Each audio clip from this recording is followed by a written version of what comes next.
Bueno, primeramente agradecer a Rodo por la presentación, la introducción y a la organización por nuevamente permitirme o poder ocupar este espacio y presentar esta investigación que primeramente aclaro que es una investigación que todavía está en desarrollo. La verdad es que llevo trabajando en esto un poco más de 6 meses y la idea de esta presentación es entregar un poco lo que son los primeros resultados preliminares de esta investigación. Y bueno, antes de entrar un poco más al detalle de lo que exactamente se trata esta investigación, quiero contarles muy brevemente cuáles fueron las preguntas que me empecé a hacer, que me motivaron a llevar a cabo este estudio. Que, primeramente, este como debate o dilema que se produce entre considerar algo centralizado o descentralizado. Como que fuera lo uno o lo otro sin admitir matices entre medio, ¿ya? Eso por un lado, como que empecé a cuestionarme. ¿Hay puntos intermedios en cuanto a cómo podemos nosotros medir la descentralización sin que sea lo uno o lo otro, sino que sea quizás algo que está entre medio? Eso por un lado, y por otro lado me hice esta pregunta de cómo nosotros estamos haciendo comparativas entre distintas redes distribuidas y generando como por ejemplo un ranking. Y siempre veo repetitivamente de que cuando estamos haciendo estas comparativas entre distintas blockchains siempre se trata como se tiende a referirse al market cap como un ranking representativo cuando no lo es, sobre todo cuando considera todo un mercado de shitcoins y otros criptoactivos sin emisión definida, sino que no tienen límite. Entonces, la verdad es que no es una métrica muy adecuada para poder hacer una comparativa justa entre una red y otra en base a su descentralización. Entonces, partí por ahí y como, bueno, por ahí por eso ponía market cap como la pregunta. La market cap es realmente la medida más adecuada. Y, bueno, como introdujo un poco Rodo, me agarré un poco de su paper donde hablaba de esta formulita del valor esperado, donde establece una relación entre cuál es como el costo energético que yo tengo que hacer para poder obtener cierto valor y si establece esta relación con estos factores, ¿ya? Y bueno, Rodo en ese paper hablaba sobre una primera definición de lo que es la descentralogía, ¿ya? Como el estudio del impacto de la descentralización en la sociedad y en la naturaleza y en su evolución y las decisiones. Que a mí me agrada, pero y ojalá no me rete Rodo, creo que puede ampliarse, ¿ya? Entonces ahí es donde yo propongo esta definición un poco más ampliada, definiéndola como un campo de estudio interdisciplinario enfocado en el análisis sistemático y profundo de la descentralización en redes distribuidas. Y aquí, bueno, reescribo un poco lo que había ya puesto Rodo y su impacto en el entorno, tanto tecnológico como naturales y sociales, ¿ya? En el fondo es como una forma, un nuevo campo de estudio que estudia, valga la redundancia, cómo se genera descentralización, cómo se puede medir esa descentralización y qué impacto genera en el entorno, ¿ya? Ahora, ¿cómo nosotros podemos medir esa descentralización? O sea, hay una fórmula, hay un cálculo matemático, ¿cómo lo hacemos? Y ahí es donde yo llegué a un listado de más de 20 factores. O sea, hagámonos la pregunta, ¿cómo medimos la descentralización? O sea, cantidad de nodos, dónde están ubicados esos nodos, cantidad de mineros, cuántos bloques generan esos mineros, cómo es el modelo de gobernanza, etcétera. Y, bueno, la idea de esta presentación es solamente enfocarme como en 3 o 4 de este listado bien extenso de más de 20 factores, partiendo explicando brevemente lo que es el factor de nodos. ¿Ya? Aquí nosotros medimos cómo están distribuidos esos nodos a lo largo, alrededor del planeta y cuál es la diversidad en cuanto al tipo de nodo, sea completo, ligero, si es un nodo conectado a través de la red Tor, etc. ¿Ya? Y para eso estuve aterrizando, digamos, varias fórmulas de cómo medir la entropía, digamos, o la diversidad de cada uno de los nodos, y ahí llegué a esta fórmula de la entropía de Shannon, que es conocida, por lo menos dentro del mundo matemático, y con eso se logra establecer una relación, digamos, entre los nodos y cómo esos están repartidos en el planeta y cómo se genera esa diversidad, digamos, porque están muy concentrados a lo mejor en una zona geográfica o en otro lugar. Y además de esa, está el análisis de componentes conectados que tiene relación con lo que es teoría de grafo, de cómo están conectados realmente esos nodos y cómo está distribuido cada una de cómo se van distribuyendo la red, etcétera. ¿Ya? Esa es la fórmula de cuando se hace el análisis de componentes conectados. Y es un desafío, es un tremendo desafío es llegar a qué números poner ahí, sobre todo atendiendo de que la red ya de por sí tiene características que son de carácter privado, que si es que el dueño del nodo decide no conectarse, o sea, abrir el puerto 83, perdón, 83, no, ¿cuánto era el nodo? El 3888. Básicamente no está todavía visible a la red, entonces es súper difícil hacer las estimaciones adecuadas para poder llegar a un número concreto. ¿Ya? Pero sí se puede hacer una aproximación. En el caso, por ejemplo, de entropía de Shannon, sabemos que, por lo menos de la información disponible en el sitio BitNodes, al menos al momento de la consulta habían 18.436 nodos, y sobre eso se hace un listado de la cantidad de nodos por país, ¿ya? Y se calcula lo que sería la entropía. No voy a entrar en el detalle matemático de esto. Hay un paper, sí, que está en este momento publicado, y después ahí lo voy a compartir para el que quiera revisarlo. Pero en el fondo llegamos a un numerito, que es el que está acá abajo, que así como está no nos dice nada. Todavía hay que establecer una tabla comparativa para ver, ¿es baja o es alta esa entropía? ¿Ya? Lo mismo después, por ejemplo, con el análisis de componentes conectados, cuando vemos cómo están conectados los nodos entre sí. ¿Ya? Esto, como les dije, es súper difícil de estimar porque de partida hay nodos usando la red Tor, no sabemos, no tenemos acceso a cómo está compuesta esa red, pero sí tuve la posibilidad de hacer una estimación razonable y decir, bueno, son como 56 componentes en esa red. Y con eso se calcula un valor también que hay que después normalizarlo. Todos estos resultados después se van normalizando para poder introducirlos a un índice más global, que también voy a hablar de eso un poco más adelante. Luego, después de esto, sigue el factor del modelo de consenso, ¿ya? Y aquí es importante no confundirse el modelo de consenso de cómo está diseñado el protocolo, si es Proof of Work o Proof of Stake, sino de cómo ese modelo de consenso impacta en la generación de datos, ya sea en generación de bloques, de cuánto hash rate tiene, por ejemplo, determinado pool de minería, cuántos bloques logra minar determinado pool, etc. Entonces, eso es lo que evalúa al menos este factor. También tiene su fórmula, aquí nuevamente repetimos la que es la entropía de Shannon, que también sirve para poder evaluar cómo está la entropía dentro del conjunto de hash rate, digamos, de cierta red. Y también aquí introducimos un nuevo principio matemático, lo que es la ley de Zipf, que en este caso nos va a servir para poder establecer si es que existe una distribución justa en la cantidad de bloques que está minando cada pool de minería, ¿ya? Aquí nuevamente hay una aplicación práctica de esto con 867.077 bloques al 23 de octubre de este año. Esto hay que ser súper riguroso en cuanto a decir la medición se hace en tal fecha, en ¿cómo se llama? En esta temporalidad, si estoy viendo los últimos 3 años, los últimos 5, etc. Y tratar de mantener ese criterio con cada uno de los factores, ¿ya? Y también llegamos a un valor que hay que normalizarlo nuevamente para poder después introducirlo en el índice global. Y después, bueno, de esto, como les decía, aquí les mencioné solamente los primeros dos, pero se extiende a evaluar infraestructura, los tipos de clientes. Obviamente hoy predomina Bitcoin Core, pero está Bitcoin Nodes. Cómo se llevan a cabo las decisiones en la gobernanza, cómo se llevan las decisiones a cabo en cómo mejoramos el protocolo, lo que es el desarrollo, y así, con cada uno de esos factores que por temas de tiempo no voy a poder entrar en detalle. Pero todo esto se puede evaluar con distintas leyes y principios matemáticos. En varios se utiliza lo que es la entropía de Shannon, pero también se utiliza índice de Gini, ley de Pareto, cada una de esas cosas se pueden ir evaluando en cuanto a cómo se genera la descentralización en cada uno de esos factores. Ahora, eliminé de esta lista el último, que a mí me parece el más interesante, que no es un factor inherente a la tecnología, sino que es de hecho una ley matemática que descubrí hace muy poco y que para mí es como que casi magia.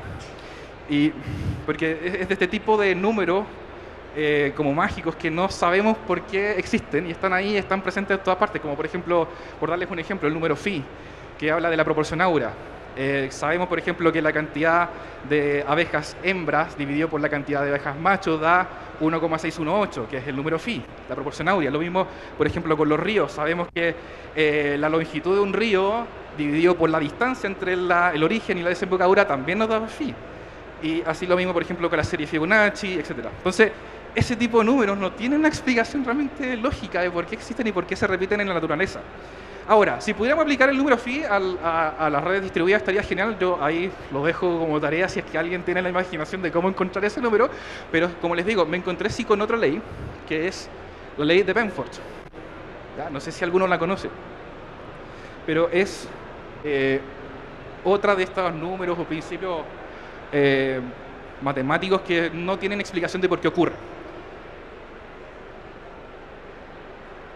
Y lo que nos dice esta ley es que dentro de un conjunto de datos, si nosotros vemos esos datos y tomamos el primer dígito de cada uno de esos datos, hay dígitos que se repiten más que otros. ¿Ya? Por ejemplo, si aquí tomamos una lista del reward, ¿ya? De la recompensa de los bloques entre cada halving de Bitcoin, y tomamos el primer dígito, vemos que el 1 es el que más se repite. Aquí se repite como 3 veces, después el 2, y el que menos se repite al final de esa lista es el 9. Si esto lo vemos de manera más gráfica, vemos que esta es la distribución teórica esperada de un conjunto de datos que sigue la distribución de Benford. El 1, por lo general, se repite aproximadamente el 30% de las veces, después el 2 como un 18%, y así, hasta que llegamos al 9, que es el menos que se repite. Y esto está presente en muchas partes. Uno de los usos prácticos que muy poca gente hoy desconoce es que ¿cómo se llama? El IRS, ¿cómo se llama? El IRS parece que es de Estados Unidos, que revisa los impuestos, toma las declaraciones de impuestos de los contribuyentes y ve los números que se declaran, y si no siguen la ley de Benford es porque probablemente haya manipulación en la declaración, que no se están declarando los ingresos que corresponden, etc. Eso no es algo que hayan admitido oficialmente, pero sí fue admitido por personas que habían trabajado ahí, y efectivamente es un criterio que se utiliza, y que no me extrañaría que sería un criterio que se utiliza, por ejemplo, en la FIP o en el Servicio de Impuestos Internos en Chile, como para ver si es que efectivamente las declaraciones de impuestos siguen este patrón. Sirve para efectivamente detectar si es que hay anomalías, manipulaciones, etc. Entonces, cuando yo descubrí esto, me dije, chuta, ¿qué pasa si tomamos esta ley y vemos si encontramos un patrón que pudiéramos detectarlo en Bitcoin, digamos, si hubiera algún tipo de manipulación? Y cuando empecé a recolectar datos, y a todo esto son datos de todo tipo, o sea, datos de cuántas transacciones van en un bloque, de cuántos bloques se generan por día, todos los datos que se pueden recoger, o sea, no hay un criterio exacto, sino que mientras más aleatorio es, va generándose este patrón. Entonces, me empecé a recolectar los datos, y esto fue como el primer gráfico preliminar donde el 9 empezó a repetirse mucho. Dije, ¿por qué? Y empecé a revisar los datos uno por uno y me di cuenta que había uno que hacía referencia sobre el match porcentual entre un bloque esperado y el bloque efectivo que realmente se había minado. Esto sacado de Mempool Space, que es de donde provienen los datos que tomo para poder hacer este estudio. Y efectivamente tenía razón, porque en el fondo, ¿por qué se repite tanto el 9? Porque la gran mayoría de los mineros de Bitcoin hacen el bloque de transacciones, pero ese bloque no coincide al 100% con el bloque que realmente deberían estar armando, con las transacciones que deberían ir. Por lo general, el match es de como 98%, 97%, etc. Y son poquitos los que llegan al 100%. Entonces, ahí nos da un indicio de que efectivamente hay mineros tomando decisiones arbitrarias de qué transacciones incluir en un bloque y cuáles transacciones dejarlas fuera. Porque si todos hicieran la pegada, el trabajo como corresponde, tendrían que llegar a 100, y al llegar a 100, efectivamente, de 100, el dígito 1 tendría que ser el que más se repite. En este caso, el que más se repite es el 9. Entonces, ahí ya, en este estudio, se permite concluir que hay un elemento ahí que no está completamente descentralizado. ¿Ya? Ahora, eso fue como a mitad de camino mientras iba recolectando datos. Finalmente logré recopilar más de 20.000 datos de la blockchain de Bitcoin, hasta llegar a algo parecido al patrón de Benford. ¿Ya? Es así como se ve actualmente, al menos con los datos tomados al 23 de octubre. Bueno, para ir resumiendo, cerrando un poco esto, entonces, ¿cómo se mide la descentralización? Bueno, evaluando cada uno de estos 20, son creo que 21 factores, justo le achunté a 21. Y con esos 21 factores medidos y con un resultado que ya está normalizado, se ponderan según el nivel de importancia que tiene cada uno de esos factores en un índice global, ¿ya? Que es lo que estoy proponiendo crear en este momento, un índice global de descentralización con esa fórmula. ¿Qué es lo que nos dice esa fórmula? sumando la ponderación, ¿ya? Que esto puede ser 10%, 20%, 30%, lo que uno decida asignarle de importancia a cada uno de esos factores. Es decir, el modelo de gobernanza tiene un 30% de importancia, tiene un 20%, etcétera, ¿ya? Hay uno, el que está haciendo el análisis tiene que tomar esa decisión y eso se multiplica por el resultado normalizado. Eso nos va a dar un resultado finalmente que va entre 0 y 1, donde 0 es máxima centralización, ¿ya? Y 1 es la máxima descentralización, ¿ya? Ahora, ¿cómo queda Bitcoin después de haber hecho este análisis de estos 4 factores? La verdad es que todavía no he alcanzado a analizar los 21 factores. Llevo ya 6 meses trabajando en esto y he alcanzado a revisar solamente 4. Nos queda esta ponderación, ya 40%, 15, 15, 30%, correspondiente a lo que es ley de Benford, modelo consenso y nodos, ahí que están ahí combinados, y multiplicado por los resultados que nos da en cada una de esas fórmulas. ¿Alguien quiere adivinar cuál es el resultado entre 0 y 1? ¿Qué tan descentralizado es Bitcoin? ¿Ah? ¿Cuánto? ¿Cerca de 1? ¿Cuánto? ¿0,8? ¿0,9? ¿0,95? Bueno, da 0,8114. O que es lo mismo, 81%, por ejemplo, de descentralización en Bitcoin. Alto, bajo, tendríamos que compararlo. Podríamos compararlo, por ejemplo, con alguna shitcoin, como Ethereum.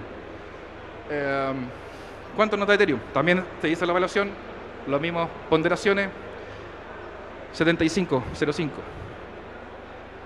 Que da una diferencia de 7,5%. ¿Ya? Ahí permitimos establecer una comparativa, digamos, entre el grado de descentralización que tiene Bitcoin versus otros criptoactivos. 7,5% pareciera ser no una diferencia muy alta, pero entre una escala de 0 y 1, efectivamente sí es una diferencia importante. O sea, sobre todo, por ejemplo, que en el análisis que hice yo de Ethereum, me encontré que había muchos puntos de descentralización, sobre todo en el staking. Esa, por ejemplo, pool de minería Lido, que tiene concentrado como el 50% del stake. Pero Bitcoin tampoco se queda atrás, o sea, ojo, tiene mucha también concentración en lo que son la cantidad de nodos en Estados Unidos, Alemania, que serán los países que están como en el tope de la lista. Entonces, en el fondo, esto lo que pretende un poco es establecer esta comparativa, de decir, ok, voy a medir la descentralización de una blockchain y compararla con otra para ver efectivamente qué es lo que está ocurriendo y cuáles son las cosas que puedo mejorar. Acá, si bien el resultado nos da o sea, el índice nos da un resultado que lo podemos cuantificar y comparar, considero que lo más importante en el fondo no es el resultado, sino que el estudio que hay detrás, porque es la investigación lo que nos permite a nosotros ir identificando cuáles son los puntos de falla, los puntos de descentralización que hay que ir mejorando, ¿ya? Y eso básicamente es mi estudio de investigación. Este QR, si lo quieren escanear, voy a ponerme por acá, va a llevarles directamente al paper de más de 100 páginas donde está todo el desarrollo matemático de los 4 factores. Y eso, la idea es que los que quieran, digamos, auditar el paper, por favor háganlo. Esto está abierto al ojo crítico que quiera identificar si está bien hecho el procedimiento, si están bien hechos los cálculos, etcétera, y hacer sugerencias. Por supuesto, ahí van a tener la posibilidad de dejar algún comentario, sus datos de contacto si quieren realmente aportar a esta investigación. Así que eso, muchísimas gracias. No sé si hay tiempo para preguntas. ¿Cómo llamo?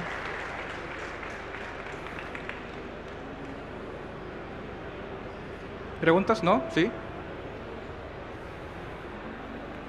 2, 10. ¿No?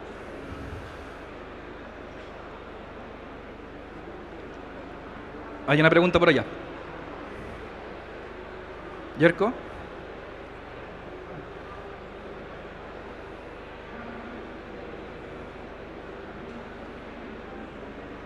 Y otra más. Vamos allí primero y después acá.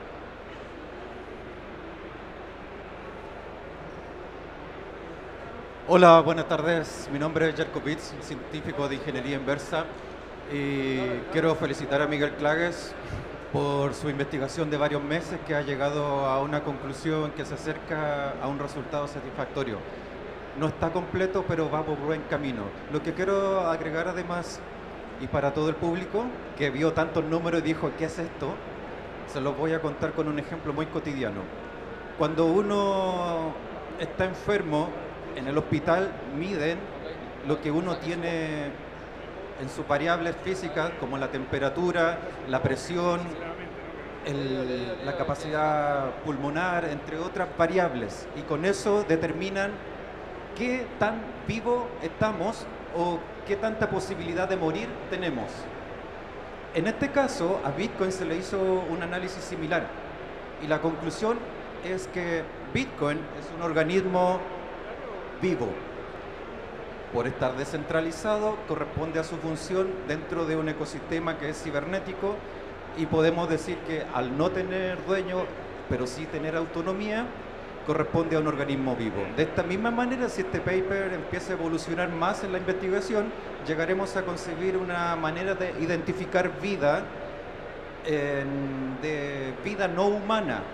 Estamos imaginando que si en algún momento encontramos indicios de mensajes de otro planeta, de otra estrella, y empezamos a ver de que tiene un factor de descentralización,